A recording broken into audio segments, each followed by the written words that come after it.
Kang, untuk hari ini kunjungan ke Wali Kota Bekasi, rapatnya konteksnya dalam hal apa spesifiknya? Ya, pertama kita berkomitmen menyelesaikan di hulu. Dan di hulu saya dengan Bupati Bogor sudah memiliki progres yang sudah dilakukan dan akan terus dilakukan. Karena ini kan kita ini jangan suka menyelesaikan masalah musiman. Ketika musim banjir hanya beberapa kegiatan kita buat, setelah reda kita hilang lagi. Saya mau konsisten menyelesaikan. Puncak itu menjadi kawasan hutan kembali, kawasan perkebunan yang memiliki daya serap air yang baik. Yang kedua, kita berkomitmen membenahi seluruh bentang aliran sungai. Karena aliran sungai yang dari puncak sampai ke Bekasi itu kan di perjalanannya banyak sekali hambatan. Ada pembangunan pemukiman, pembangunan kawasan, dan kemudian sisa-sisa kerukan tanahnya lari ke sungai. Kan itu harus dibenahin. Kalau yang ketiga, sekarang di sini, ketika di sini saya menemukan dua hal yang mesti dilakukan menurut saya. Satu, normalisasi sungai melalui pengerukan dan pelebaran. Yang kedua, daripada relokasi warga, itu memerlukan waktu lagi. Nanti kalau musim kemarau nggak mau lagi relokasi. Apalagi misalnya banjir ini 5 tahunan. Maka saya menawarkan konsep rumah panggung seperti di Kerawang. Dan tadi saya sudah menyepakati ada 1.000 rumah dalam hitungan saya yang akan diperbaiki. Dan Pemprov menyiapkan 40 miliar untuk pembangunan rumah panggung. Dan selanjutnya Pak Wali Kota, silakan. Ya. Jadi memang harus ada satu penyelesaian secara sistemik apa yang sudah disampaikan Pak Menko, ya, PMK dan Menko Kim Praswil. Saya kira sejalan dengan apa yang hari ini Pak Gubernur lakukan. Ya, Pak Gubernur langsung action terkait dengan bagaimana menangani tata guna lahan yang ada di hulu. Pak Gubernur juga nanti akan mendorong pusat untuk membuat embung yang ada sebelum masuk ke Kali Bekasi. Nah, kemudian terkait dengan tentu warga, seperti apa yang disampaikan oleh Pak Menteri Perumahan, bahwa akan ditawarkan untuk melakukan relokasi. Tentu banyak cerita yang kemudian banyak hambatan. Ya, terkait dengan rumah adalah cerita, rumah adalah kenangan, rumah adalah sesuatu yang jiwa raga. Rumahku adalah surga. Nah, rumahku adalah surgaku, ya. Jadi artinya salah satu solusinya adalah membuat rumah panggung. Nah, ini tentu pemerintah akan memberikan subsidi. Tadi konsepnya Pak Gubernur adalah kita akan membangunkan rumah itu gelagarnya sampai 2,5 meter. Sehingga nanti dengan anggaran yang ada 40 juta per rumah dari provinsi, nanti 30 juta rumah dari Kota Bekasi, dan kemarin dari Kepala BNPB juga menyatakan bagi yang rumah dalam kondisi rusak berat dan kemudian direlokasi berat itu juga mendapatkan 60 juta. Jadi nanti warga akan disiapkan anggaran minimal 130 juta. 130 juta. Nah, nanti 130 juta sampai mana? Tetapi yang jelas mereka gelagarnya adalah setinggi 2,5 meter. 2,5 meter. Aman itu sudah. Sehingga dengan ketinggian 2,5 meter, air sudah tidak lagi, warga menjadi aman. Alat-alat rumah tangga yang hari ini jebol, rusak, nggak bisa dipakai lagi. Kalau berada di lantai 2,5, mereka akan lebih sejahtera. Dan tidak mungkin tidak terjadi itu tadi orang miskin yang baru, kemudian bertambah lagi mungkin nanti ada orang miskin ekstrim hanya karena kemudian setiap 5 tahun harus mengalami banjir. Yang belum lagi itu tadi rasa ketakutan, kecemasan, itu saya kira sesuatu yang tidak bisa dibayar. Itu mulai kapan programnya? Bisa minggu depan. Ada prosedur khusus nggak yang harus dilakukan warga-warga korban ini? Iya, itu semuanya kewenangan wali kota ya secara teknis. Kalau pemerintah provinsi adalah menyiapkan bantuan dan kita ingin bersama-sama merancang gambar agar rumah itu menjadi rumah yang menarik, bukan rumah yang berantakan, rumah yang tertata, yang memiliki desain arsitektur yang memikat orang melihatnya dan nyaman bagi yang meninggalnya. Dan yang paling utama rumah panggung itu untuk di daerah bantaran sungai, kemudian di daerah yang sering banjir, itu juga membebaskan dari serangan binatang berbahaya. Jadi prioritasnya di Jati Asih yang jadi... Ya, prioritas di PGP. Ya, nanti kita lihat PGP, target kita adalah 1.000 rumah. Tentu nanti aparatur yang akan kemudian mendata mana yang kemudian prioritas. Karena di beberapa lokasi kan juga sudah ada yang lantai 2, ada yang lantai 3. Nah, nanti mungkin kita sesuaikan dengan prioritas terkait dengan kebutuhan yang ada di lapangan. Untuk pengerukan sungai gimana? Pengerukan sungai bisa. Ini kita nanti diskusi, kita lihat secara teknis. Ya bisa minggu depan kita bisa mulai. Pengerukan sungai itu kan tinggal ngerahin alat berat aja. Nanti kita koordinasikan semua. Ini kan bencana ya. Bencana ya harus kita mengambil tindakan-tindakan yang nyata, terukur dan cepat. Ya. Ditambah lagi kan ini kan baru ada nih bencana di Sukabumi juga nih bencana. Oh iya, juga Sukabumi sudah kedua kali nih, sudah kedua kali, dan kita juga concern untuk menyelesaikan seluruh bencana ini kita tangani dengan baik, dan yang paling utama bahwa tanggal 10, kalau saya ngitungnya tanggal 10 sampai tanggal 20 itu, pemerintah provinsi akan bekerja sama dengan BMKG untuk melakukan modifikasi air hujan, cuaca. Penanganan air hujan, penanganan kesehatan pasca banjir gimana Pak? Ya itu kita seluruh tenaga medis itu kan hari ini sudah tersedia, bukan hal yang terlalu sulit. Ya. Masalah yang di Sukabumi itu sama juga menurut Anda masalah tata kelola wilayah juga? Ya sama, Sukabumi juga kan hancur-hancuran, penambangan, kemudian perubahan ekosistem, perubahan tata guna tanah, semua daerah problemnya itu. Cuman gini, kalau orang gunung kehilangan gunungnya, ini kan orang Bekasi kehilangan rawaknya, itu aja bedanya. Itu. Penggunaan anggaran di perbaikan rumah yang ada di sana itu butuh anggaran berapa ya sekiranya untuk yang 1.000 rumah tadi? Ya kalau ingin ideal, satu rumah 150 juta itu udah bagus loh. Berarti 150 miliar. Gitu loh, nggak ada soal. Dan kemudian nanti nggak boleh sendiri-sendiri. Misalnya 30 juta ukurannya sekian, bentangnya sekian, ketinggiannya sekian. Nah, biar rapi dan tertata. Jangan kalah sama kampung adat. Kampung adat juga kemudian diadopsi menjadi rumah-rumah yang mewah tuh, yang dikembangkan oleh para pengembang, kan bagus-bagus tertata. Nah, kita saatnya hari ini menata perkampungan-perkampungan kumuh menjadi pengampungan yang tertata. Pak, ini kan Bekasi kan menjadi role model untuk penanganan banjir di Jabodetabek. Terus dari Pemprov sendiri menanggapi hal itu seperti apa? Ya, kalau menurut saya sih penanganan banjir hari ini relatif untuk di Jabar ya, relatif sigap. Para wali kotanya sigap, para bupatinya juga sigap, dan saya mengorkestrasi mereka dalam setiap hari, serta terus memberikan motivasi. Dan hari ini juga kita berucap terima kasih ya, teman-teman warganet juga memberikan supporting.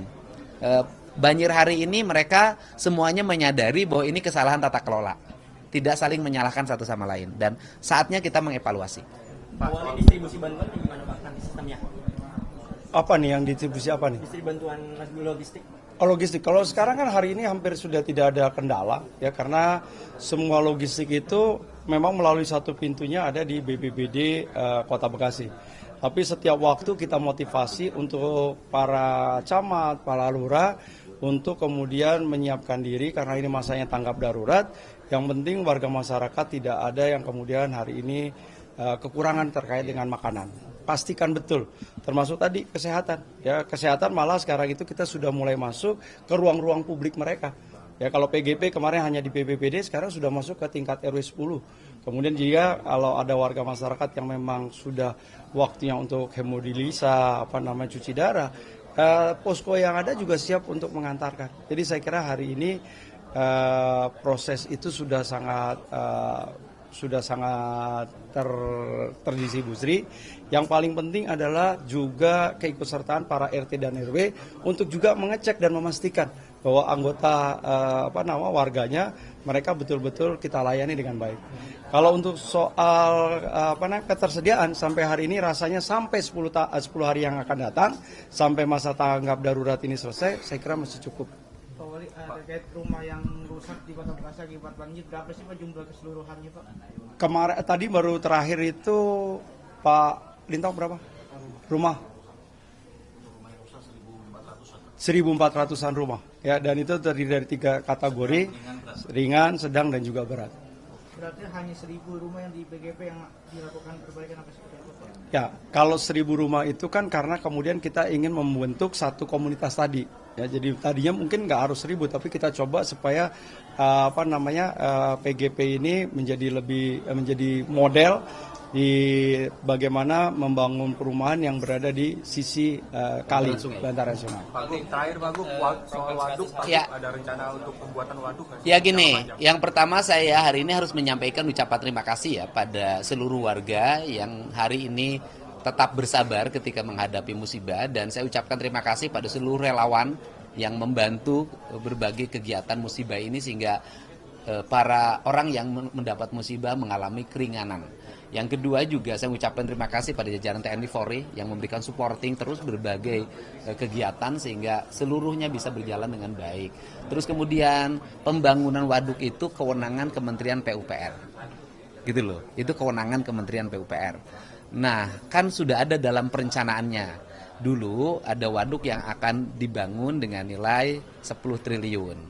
Nah, 5 triliun adalah pembebasan. 5 Konsepnya ada ya. 8 sepanjang. 8 waduk ya. Ada 8 waduk. Nah, kemudian 5 triliun lagi ditangani oleh pemerintah kabupaten, kota, dan provinsi.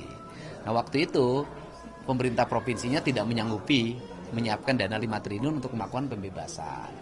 Nah, hari ini kita akan menyanggupi. Ya, dilakukan secara bertahap. Nanti kita berembuk hari ini Bupati Bogor, Wali Kota Bekasi, sama Bupati Bekasi, sama Bupati Kerawang. Nah, kan ini juga Wali Kota Depok. Nanti kita bersama-sama berembuk, nanti secara bertahap kita lakukan pembebasan agar ke depan kita sudah nyaman lagi. Mulai kapan Pak rencananya Pak? Kita teralokasikan mulai tahun ini anggarannya, ya. Kang Emul, untuk yang program 100 hari nanti di 27 kota kabupaten akan menjadi fokus penanganan banjir. Saya nggak ada program 100 hari itu. Pokoknya saya mah program 5 tahun harus berhasil itu aja. Pak, nilai ininya berapa Pak dari waduk itu? Apakah yang sama? 10 triliun. 10 triliun. 10 triliun, ya. Kang, mau konfirmasi, ini yang beredar video kemarin Akang nangis yang di area puncak itu apa sebetulnya terpikir sampai Oh iya, saya mungkin orang yang ngerti sebagai orang Sunda ya, yang orang Jawa juga sama, yang ngerti ajaran leluhur dia akan nangis. Karena bagi orang Sunda dan orang Jawa, gunung itu sesuatu yang sakral. Gunung itu sesuatu yang dihormati karena dia adalah sumber dari kehidupan. Dari gunung itu lahirlah air. Dari mata air lahirlah kehidupan. Ada danau, ada sawah. Kemudian itu lahir jadi kehidupan manusia. Makanya lambang orang Sunda dan orang Jawa tuh sama. Lambang ritualitasnya itu tumpeng. Tumpeng itu mancit ke atas. Mata ke atas, satu itu tunggal ya. Bahasa itu. Kemudian ke bawahnya banyak makanan. Dari titik yang satu di gunung itu melahirkan bagaimana proses ekologi yang melahirkan produksi. Nah, jadi saya ini termasuk orang yang begitu menghormati gunung. Begitu menghormati gunung, sehingga ketika gunung itu orang seenaknya demi kepentingan komersial membelah hutannya hanya untuk kesenangan dan duit. Saya nangis, Pak. Kenapa? Bagi saya sebagai orang Sunda, saya merasa martabat saya direndahkan. Dengan janji untuk melakukan tata kelola kembali masalah area-area yang tadi disinyalir menjadi imbas dari banjir yang muncul di daerah Jawa Barat, bakal makan waktu berapa lama untuk Saya bukan janji loh. Ketika visi misi saya itu udah jelas. Yang pertama saya lakukan adalah perubahan tata ruang. Dan hari Selasa, para bupati wali kota akan berkumpul di Depok dengan Menteri ATR BPN untuk bersama-sama melakukan tata ruang seprovinsi Jawa Barat. bakal makan waktu berapa lama kira-kira untuk memperbaiki?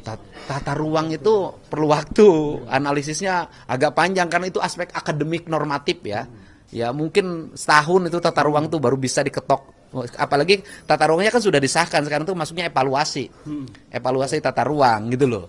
Tetapi ya menuju evaluasi tata ruang tersebut, sekarang pembangunan akan diarahkan pada upaya menghijaukan kembali Jawa Barat. Jadi kata bahasa Sunda saya adalah leuweung hejo rakyat ngejo. Dah ya, cukup.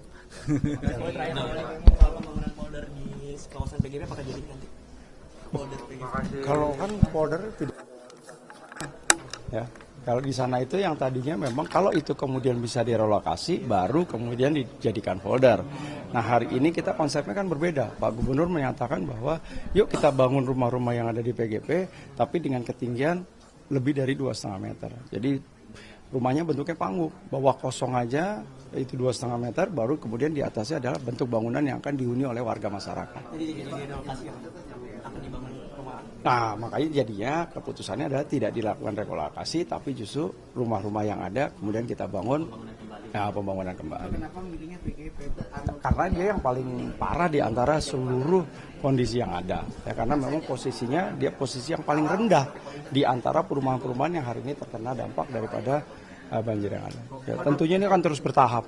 Ya, kalau misalnya PGP selesai, mungkin yang ada di bantaran-bantaran kali, ya kita lihat ya sampai sejauh mana kemudian daya dukung kolaborasi gotong royong menyelesaikan masalah pemerintah pusat, pemerintah provinsi dan juga pemerintah Kota Bekasi. Berembuk sama warga ini dari mulai kapan Pak? Berembuk sama warga? Kan baru diputuskan hari ini. Ya mudah-mudahan kalau sudah dalam situasi yang kita tenang, rumahnya udah bersih, baru kita akan lakukan data dari rumah ke rumah dan kemudian tentu kita juga akan menentukan prioritas. Ya, dimulai dari yang paling kondisi yang paling membutuhkan. buat penegasan aja Pak, berarti alurnya nanti akan berembuk itu bersama dengan pihak kecamatan juga, koordinasi dengan mendata warga-warga ini? Justru pasti yang paling utama pasti kecamatan dan kelurahan, kemudian melempatkan RT RW, kemudian secara faktualnya kita lihat kondisi real yang ada hari ini. Pak, berarti tidak menutup kemungkinan wilayah-wilayah lain akan Oh iya, kalau ini dianggap berhasil kita akan lakukan secara bertahap tentunya. Ya, ada Pak Bupati.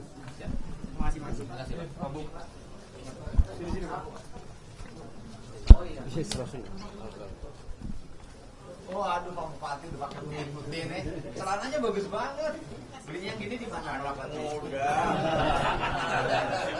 Ini celana ini di mana? Nenggong. Ini celana ini. Beli di Pasar Serah. Pak Wali nggak punya celana begini ya. Pak Bupati Bekasi mau ditanya. Boleh. Pak, nanti wawancara. Wawancara dong, ayo. Pak Bupati. Pak Bupati gimana Pak melihat situasi banjir saat ini khususnya di Kabupaten Bekasi? Saya melihatnya ya artinya semua harus cepat tanggap. Kemarin saya baru menyelesaikan menaikkan status tanggap darurat sehingga semua bergerak, camat bergerak, TNI Polri juga bergerak. Kita penganggarannya ada untuk membantu masyarakat yang terkena banjir. Wilayah prioritas yang untuk Kita ada 23 kecamatan yang tidak terdampak kena banjir itu ada 7 kecamatan. yang paling terparah kemarin gimana? Yang paling parah di Cikarang Timur, Cikarang Utara, juga di Tambun Utara. Pak, warga yang terdampak berapa Pak? Berapa banyak jumlahnya? 60.000 warga yang terdampak. Untuk kondisi saat ini Pak udah surut? Sudah surut, tapi kita sudah mendirikan beberapa dapur umum, yaitu terdiri dari dapur mandiri, dapur yang dibuat pemerintah, BPBD juga, terus ada relawan-relawan aktivis kegiat lingkungan. Pak, ada yang dikabarkan meninggal nggak sih Pak?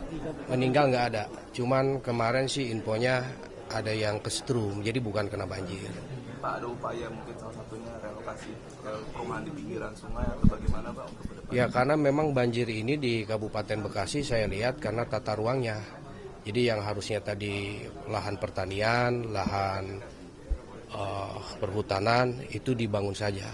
Mungkin nanti ke depan kita lebih memprioritaskan analisis dampak lingkungan untuk membangun di Kabupaten Bekasi. Pak, rumah yang terdampak berapa banyak Pak? Rumah yang terdampak itu ada sekitar 40.000. Kalau bantuan logistik sendiri gimana Pak? Sudah sekarang jalan terus. BPBD juga 24 jam on time dan pasukan-pasukan kita juga yang dari partai, yang dari masyarakat relawan. Penanganan kesehatan pasca banjir untuk para yang rentan dengan Kita juga ada klinik, posko klinik di setiap kecamatan ada. Ya, cukup, terima kasih. Mati ganteng kaya lagi. Mati ganteng kaya. Selesai. Ini berapa rumah? Ini kita tadi kalau di sini saya dianggap saya terbuka aja, saya lihat 40 miliar untuk pembangunan rumah panggung di provinsi. Bekasi berapa yang rumahnya ini?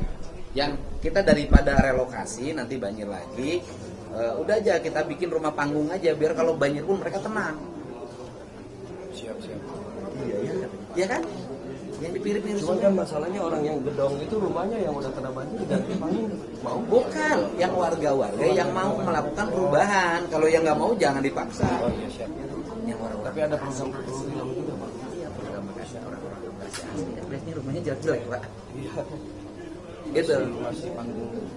Apa orang Bekasi udah kaya semua Pak? Pakai semua. Siap. Daerah mana? Saya harus nentuin wilayahnya. Dari 23 kecamatan itu yang tidak terkena banjir ada 7 kecamatan. Nah, yang parah banjir parah yang itu Tambun Utara. Tambun Utara.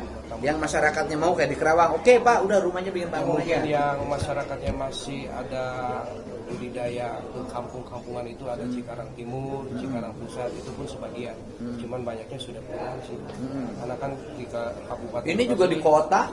ada jalan ini jalan air gede kayak Cibeet, Nah, itu meluap Pak. yang jalan ya ini yang dilewati Sungai Cibeet. Iya Cibeet. Ada berapa rumah?